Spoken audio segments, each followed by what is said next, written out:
ह्या व्हिडिओमध्ये आपण स्पॉट मार्केट म्हणजे काय, त्याचप्रमाणे फ्युचर आणि ऑप्शन म्हणजे काय, तर याची माहिती आपण ह्या व्हिडिओमध्ये घेणार आहोत.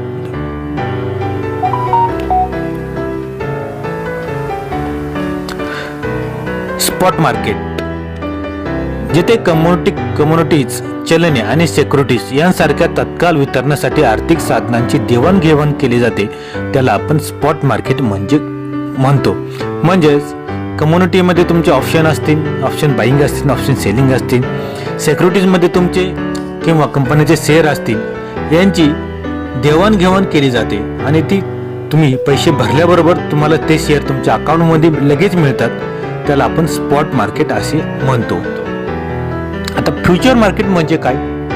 फ्युचर कॉन्ट्रॅक्ट अंतर्गत ग्राहकाला भविष्यातील तारखेला आधीच ठरवलेल्या किमतीवर मालमत्ता खरेदी किंवा विक्री करण्याचा पर्याय असतो.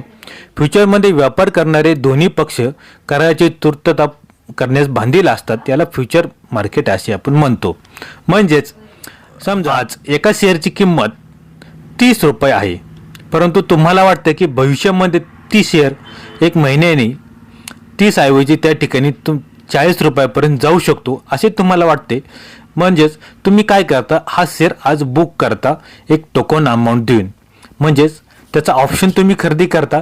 समजा 30 रुपयाचा शेअर आहे, तो तुम्ही काय करता, आज बुक करता. त्यासाठी तुम्हाला जे काही किंमत असेल ऑप्शनची, समजा तुम्हाला या ठिकाणी ऑप्शनची किंमत आहे 3 रुपये, म्हणजे 3 रुपये देऊन तुम्ही हा करार करता आणि भविष्यामध्ये तुम्हाला वाटते की महिन्यामध्ये तो 40 रुपये जाणार आहे, तर तुम्ही हा बुक करता. आज या ठिकाणी तो शेअर टोकन अमाऊंट देऊन तुम्ही घेऊ शकता. नंतर ज्यावेळेस एक महिन्यानी त्याची किंमत 35 रुपये असेल किंवा 40 रुपये असेल किंवा त्यापेक्षा जास्त जर असेल, किंवा आज 30 रुपये त्याची किंमत उद्या 25 रुपये जरी झाली, तरी तुम्हाला आज ज्या किमतीत तुम्ही तो बुक केलेला आहे 30 रुपयाला, तो तुम्हाला तुमचं कॉन्ट्रॅक्ट संपल्यानंतर त्या किमतीला खरेदी करावं लागतो. यालाच आपण फ्युचर मार्केट असे आपण म्हणतो. फ्युचर मार्केटमध्ये घेणारा आणि देणारा दोन्ही बांधील असतात. म्हणजे जर एखाद्या कंपनीचं तुम्ही ऑप्शन खरेदी केला आणि तो ऑप्शन तुम्ही शेवटपर्यंत विकला नाही, तर तो तुमची एक्सपायरी झाल्यानंतर तुम्हाला ज्या मार्केट किमतीवरती तो असेल मार्केटमध्ये, त्या किमतीला तुम्हाला तो खरेदी करावा लागतो. यालाच आपण फ्युचर किंवा फ्युचर मार्केट असे आपण म्हणतो. आता ऑप्शन मार्केट म्हणजे काय?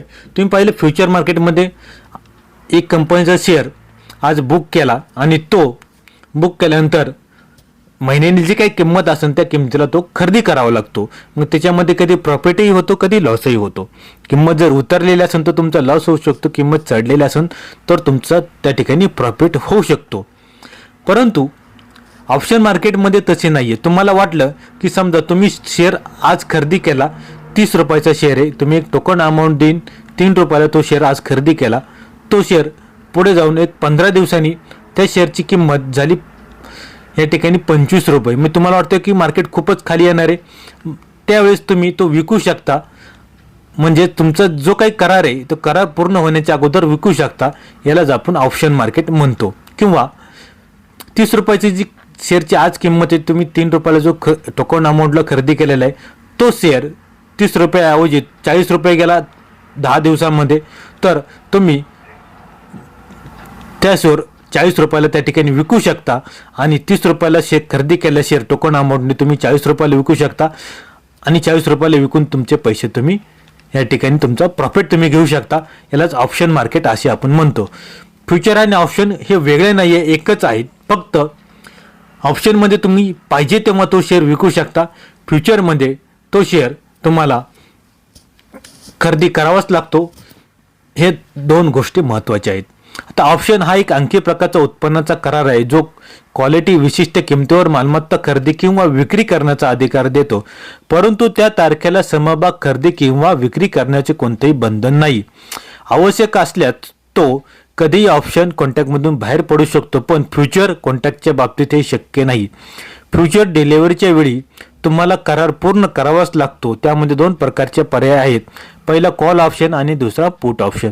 कॉल ऑप्शनमध्ये तुम्ही मालमत्ता खरेदी करण्याचा अधिकार तुम्हाला असतो, तर पुट ऑप्शनमध्ये तुम्हाला मालमत्ता विक्री करण्याचा अधिकार असतो. म्हणजेच तुम्ही 2 प्रकारे या ठिकाणी मार्केटमध्ये खरेदी करू शकता. एक म्हणजे मार्केट वर जात असेल तर तुम्ही पुट ऑप्शन खरेदी करू शकता. दुसरा म्हणजे मार्केट जर खाली येत असेल तर तुम्ही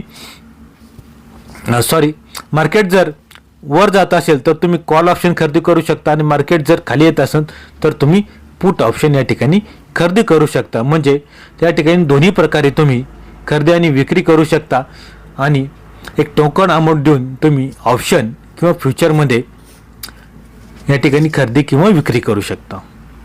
आता फ्युचर आणि ऑप्शन या ठिकाणी काय आहे तुमच्या लक्षात आलेलं